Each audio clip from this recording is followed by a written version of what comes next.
Hello, and welcome to the Divorced Dadvocate, divorce support for dads, where we help dads create a healthy and less traumatic divorce. My name is Jude Sandoval, and I'm your host. I created this podcast and the Divorced Advocate community as a result of my own high conflict divorce, and because you as a dad deserve all the resources necessary to thrive through this challenging time. I encourage you to check out our website at thedivorcedadvocate.com, where there are resources that correspond to this episode, as well as free access to our membership community, where you will find live meetings, free workshops and courses, private discussion groups, and more. And now, on to this week's episode.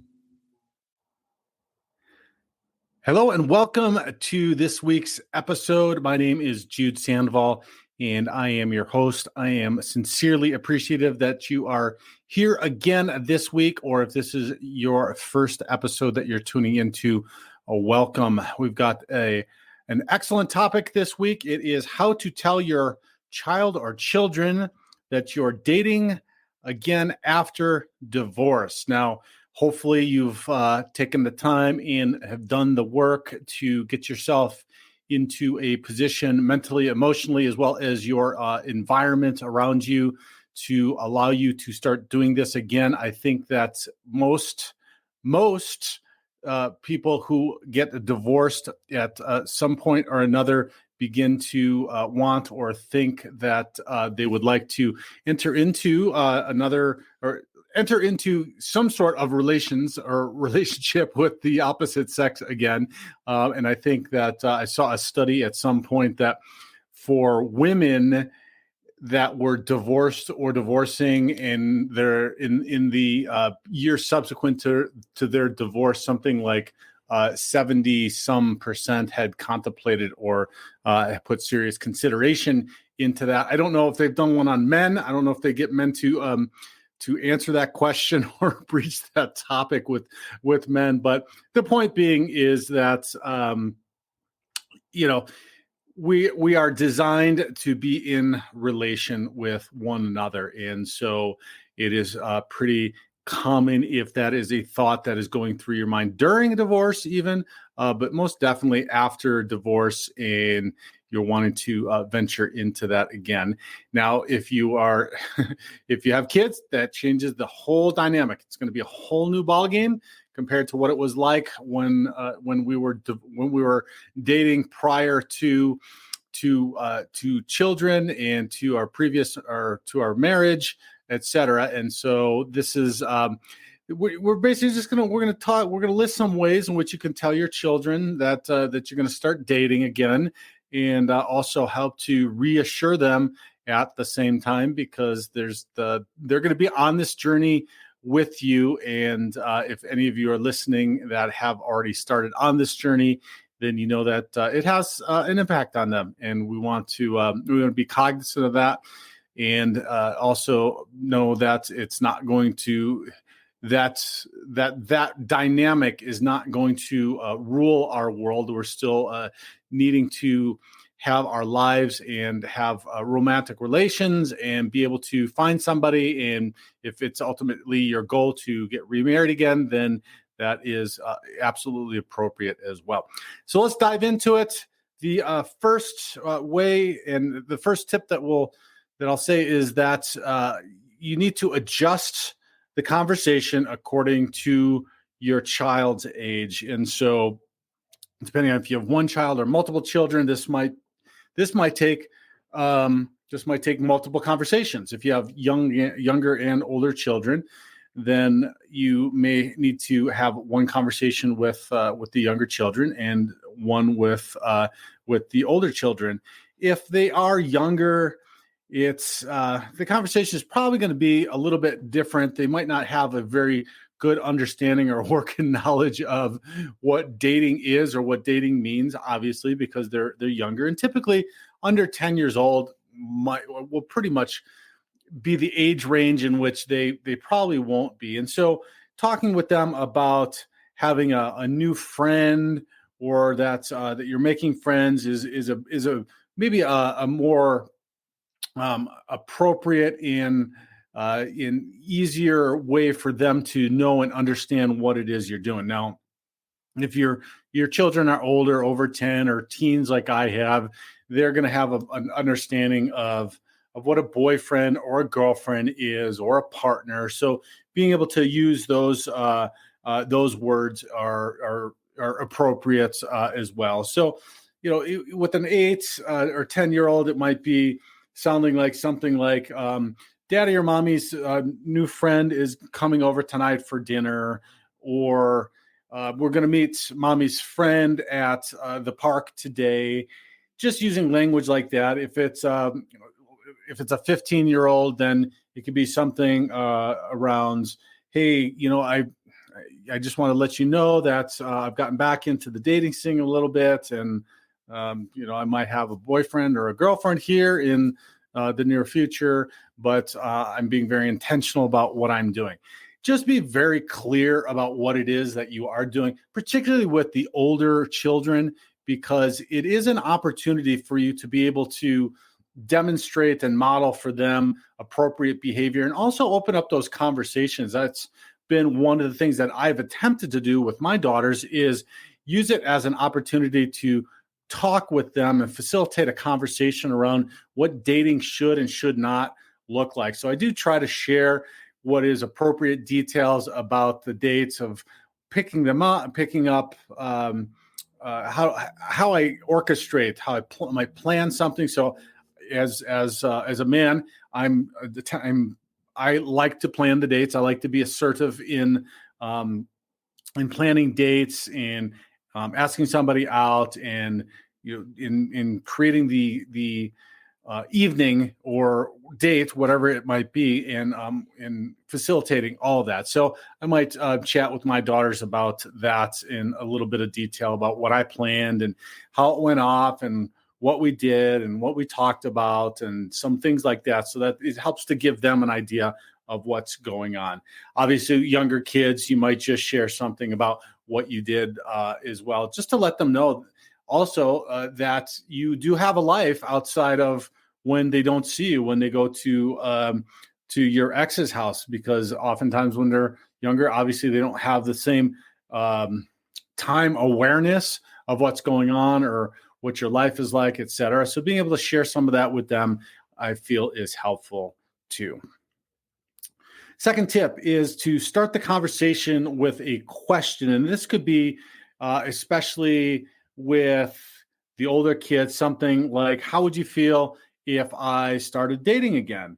And this just kind of opens up the conversation in learning and understanding how they are going to react, or how they're feeling about the situation, so that you can gauge immediately how to maneuver this conversation for it to be a positive and a beneficial for everybody. So for younger ones, it might not be about that, or you could even ask them that, but they might not really even know that. But you can test the waters with them a little bit. Now, this isn't to say that if they and there's a high probability and likelihood that they might react in a sad way, or a confused, or an angry way about this, because they're still going through and processing everything that they're going through and processing through this through the divorce as well. So just be aware that that's okay for them to have their feelings and emotions about that. And we're going to talk about that in another step here, but also understand that this is not to gauge where they're at, so that then you have to kowtow to what those feelings are, and just do the guilt thing, right? The you feel guilty that they're upset about something because because of the relationship with your ex ending. So just know that this isn't to do that. It's just to gauge where they're at, so that you just know how to maneuver the conversation in what direction to take it. Also, the next thing is to be very clear that your boyfriend or girlfriend or partner, whatever word you're gonna use for them, is not a replacement for your ex. Now, this is incredibly difficult, or it's incredibly important to do, because our children take part of their identity from each parent. And so having them know and understand that there's always going to be that parent in their lives, that there's not ever going to be a replacement for their mommy or for their daddy, that's going to be really, really important. And so you can say, so for little kids, you could say something like, it might be weird, but your daddy's always going to be your daddy. And my friend Richard can be your friend, or whatever. My friend Sally or whomever is going to be, can be your friend. If they're a little bit older, you can say something like, you might see so-and-so and I together, but you don't need to call her mom, or you don't need to call her dad. That's, you just need to, your mom is still going to be your mom, or your dad is still going to be your dad. That so-and-so is not going to replace them. So just, again, the point being is make it very, very clear, because just like we're confused through this process and we don't really understand or know how to go through and do this, which is why I'm telling you, because I've muddled through this multiple times now and have probably gotten better at handling it, but not that much better. They're going to be going through confusion and lack of understanding and not knowing either. And they're going to have all these emotions coming up. So trying to be clear about that specific point is really incredibly important, that nobody is going to be replacing their mother or their father. The next one is ask them how they're going to feel. And so this goes along with opening a conversation with a question about, and maybe the question is, how do you feel about me starting to date again? But asking them and then listening to how they're going to feel. And it could be, how do you feel about this? Or what's going through your head? And that's incredibly important. Again, also just to get some feedback. This is to just acknowledge what it is that they're feeling. This is not to change your mind about dating, especially if they get upset. It is okay for you to date. It is entirely appropriate for you to date and to have a life outside of children, to be having relationships and romantic relationships. So listening and understanding their feelings is very important, but it's not to make you feel guilty, and it's not for you to have to change and manipulate your life in order to. Stay with us. We'll be right back. Hey, this is Jude with a quick reminder about the Divorced Advocate Foundation for Fathers, which is our nonprofit that helps dads through divorce with legal education, free or reduced cost coaching, and mental health resources. If you own a business or know someone who does, there's an easy way to help by connecting credit card processing through our partner program. Part of the fees go straight to the foundation with no added cost to the business, and 98% of businesses are actually able to save money on their processing fees. It's a win-win. So if you know a business that accepts credit cards, get them in touch with me by sending a warm introduction email to jude@thedivorcedadvocate.com, or give me a call directly at 720-255-1021.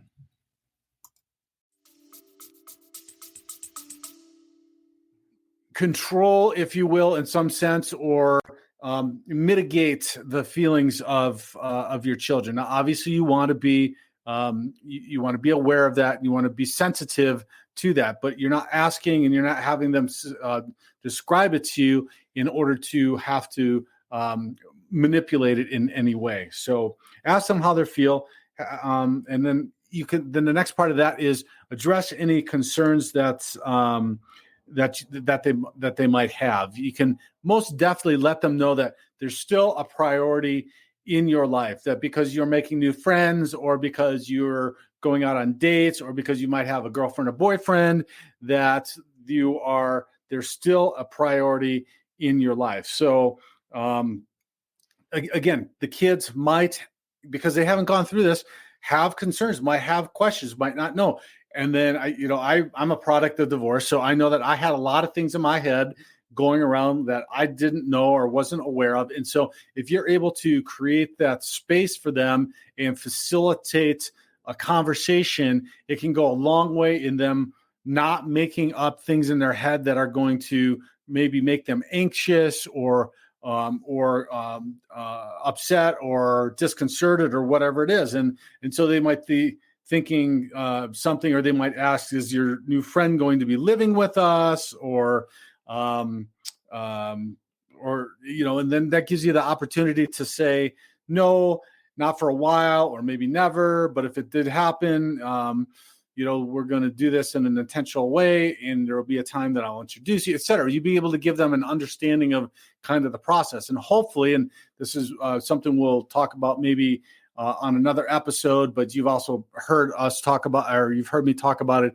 in previous episodes, is being very intentional around what you're doing in your dating and how you're doing it. So if you are doing it, if you are being very intentional, you'll be able to say that, well, so this is kind of the process. And so that's something that I've done with my daughters, is be able to say, okay, I'm dating intentionally. My intentions for dating are this. And so because of that, this is the process that I go through in dating. And this is, I will let you know where we're at along the way. And before I introduce you, you're going to know that I've dated this person for a certain period of time. I know what their values are, et cetera. And then I know that this is going to be a long-term relationship. And so only at that time will I introduce you, because one thing you don't want to be doing is you just don't want to have a myriad of people in and out of their lives, really at any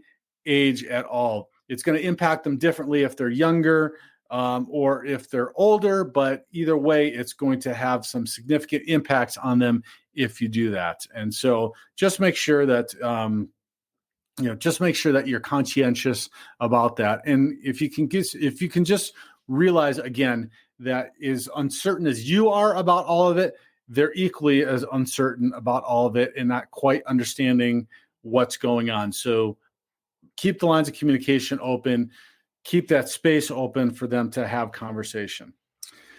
Number 6 would be give your child some time to adjust. Now, this goes along the lines with what I was saying in the intro, which is hopefully you've taken the time to do your work that you need to do in order to start a relationship. But also with your kids, give them the time to know and understand and do the work that they need to. And it's probably less around work because they're not doing it consciously, but they're just going to need a little time to be comfortable with and accepting of the fact that you're dating. And then if you are introducing somebody to them, that they have some time to start to get comfortable with that person. So just give them a little bit of time to adjust. And the next point with that is check in with them often. Again, this is creating that space that allows them to be able to communicate with you about what they're feeling and what's going on. You can, maybe if they're younger, and I started this a long time ago. We did and actually I just re-implemented this again with my daughters who are now teens, is that we did a weekly feelings check-in just to talk about what they're feeling. And if you want to do it specifically around this topic, you can do that. And you can just ask something around, how do you feel after meeting so-and-so? Or do you have any other thoughts? Do you have any further thoughts about what we discussed the other day? Or what are you thinking about so-and-so after spending some time with them? Or what do you think, or how do you feel about them? Or any kind of question that would just prompt them to start sharing about them. And again, you can be specific about it because that's going to help with conversations, right? Like, and we've talked about this before on the show, which is asking questions that are yes or no questions will just get a yes or no answer. So, or just questions about how, for instance, I used the one, how was your day? Fine. Okay, great. So asking something more specific about your day, like how was, what was the best class that you studied today? Or what was the one thing that you learned today that was the most interesting? That's an example for when you pick up your kids, and that I use when I pick up my kids. But for this particular, you could ask, something about specifically about the person is what is one thing that you really liked about them after meeting them, or what is one thing that you didn't like about them. So it just, again, prompts conversation and helps open up those lines of communication that you can have with your children about your friend or your boyfriend or girlfriend or whomever you're starting to date. Okay, the next tip is to pick your partners carefully. Now, I wish I didn't have to say this. It seems to be as ridiculous to say as adjusting your conversation according to your child's age, but I cannot tell you. And look, I've been guilty of this at times as well. Is you got to pick your partners carefully, and absolutely, positively, it will help if you have intentions around what you're doing out in dating. And when I say having intentions, that means, what are you doing? Are you dating just to get back into the dating world to see what it's like and to just have, maybe you're just needing some attention from the opposite sex? That's perfectly okay. Just be open about that in general to yourself. Be honest with yourself about it. Be honest with whomever you're meeting, and be honest with your kids about it as well. But be very careful who you're picking when you do decide to really start to spend time with those people, because dating with children is a little bit different than dating, obviously, when you are single. And there are a myriad of risks, and I'm not going to go into that because I think that's a whole episode in and of itself that I can talk about another time. But there are a myriad of risks on both sides of the coin with men and women, and having them involved in your life, but also the impact that they have on children. So make sure that you are intentional about what you're doing and communicate that across the board. And if your intention is to have somebody that is involved in your life, that you're spending a good amount of time with, and that you do want to impact your children with, if you don't think that you'd like them to meet your children, then it's probably, and I'm just getting, this is just a time-saving tip. If you don't think that you'd like them to meet your children, just move on, because it's never going to change.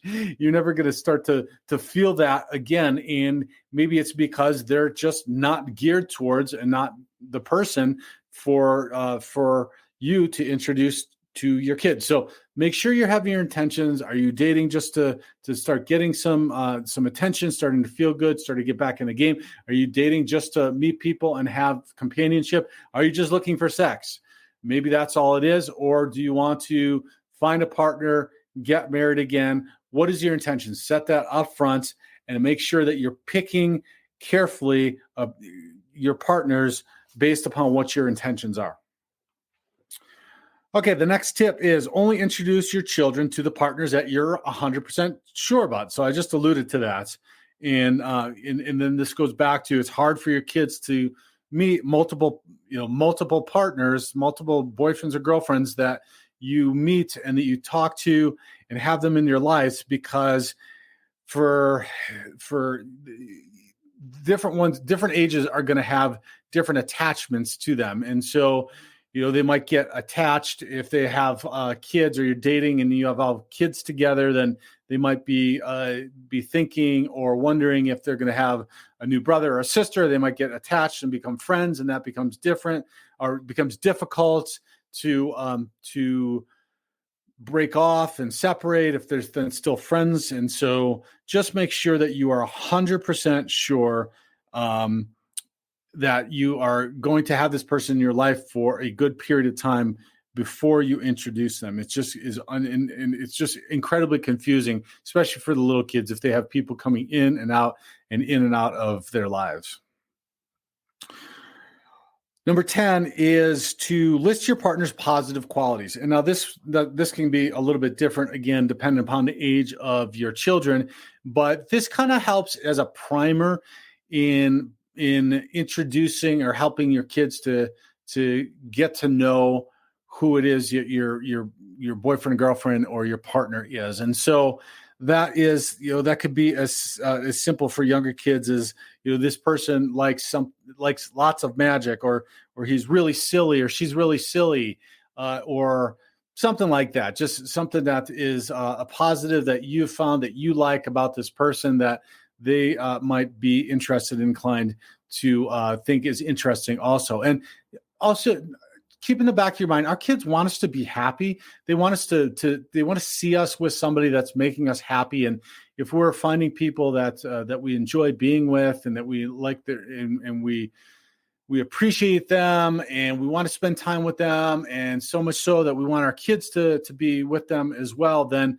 our kids are going to be happy about that. So sharing that stuff with them, and maybe the older kids, it's talking about who they are. I think you two will get along, or I think that you guys have this in common, or something else, something that just is just a little bit of a primer that kind of takes the mystery away from who it is that you might be dating. And this could be again, one of those conversations that you have during the time that you're dating before you introduce them. I try to talk about who it is that I've been on a date with, and maybe share a little bit about them, and talk about them, especially if it's somebody I've been on multiple dates with, that I'm really looking at potentially asking to be in a committed relationship with, to see if it's potentially somebody that is, my intention is to get married again. So it's somebody that it could be a long-term relationship that results in marriage. So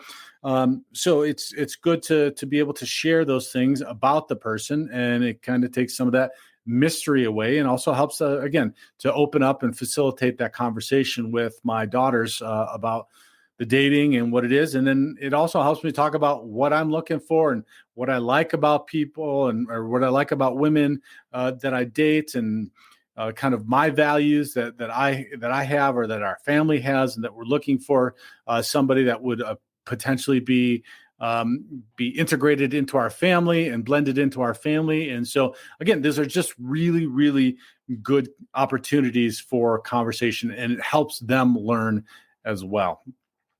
And the last one is introduce your partner to your child in small doses. And this kind of gets into the technicalities of then how to really do it, and what we're like we were talking about before, the language around doing that. But this can be very non-confrontational. It can be very stress-free, and it can be just very, very casual. It could be a meeting at a park. It could be maybe dinner out somewhere.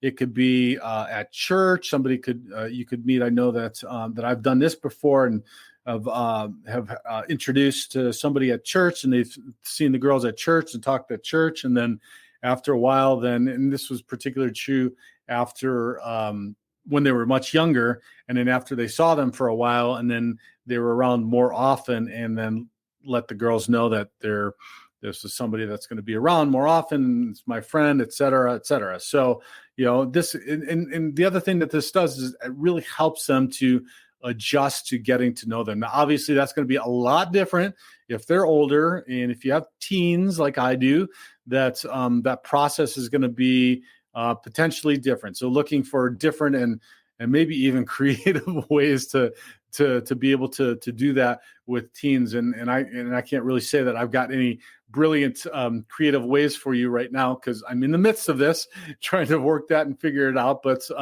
if I come up with some, maybe I'll do a whole episode on that, is how to date after divorce with teens as opposed to just children, because that's a whole different ballgame. And maybe we need to separate some of this with age appropriate conversations as well for you all. But anyway, you kind of get the point here. And those are 11 tips. I think that's what we had here. Yep. 11 ways in which you can tell your kiddos that you're dating again, and also help to reassure them at the same time. So again, I hope that you've done the work, and if you're thinking about doing that, or you are back in that game, congratulations. You deserve to be able to find some joy in your life in dating again. Just because one relationship didn't work out.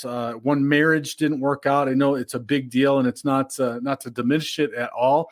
But sometimes when we do something the first time, it doesn't work out, right? When we do something the first time, oftentimes we're very poor at it, and that goes for marriage as well. As much as we may have thought we were prepared and we worked very hard and had every intention of being successful at it, it didn't work out. But that doesn't mean that you can't be successful at it a second time after practicing again and again. So thank you for listening this week. I sincerely appreciate it. Again, have a terrific week, and I will talk to you next week. God bless. To hear the rest of this episode and access the corresponding resources, visit thedivorcedadvocate.com and become a member of our community. It's free to join and will provide you with the resources you deserve as a divorced or divorcing dad. Thank you for listening. God bless, and I'll talk with you next week.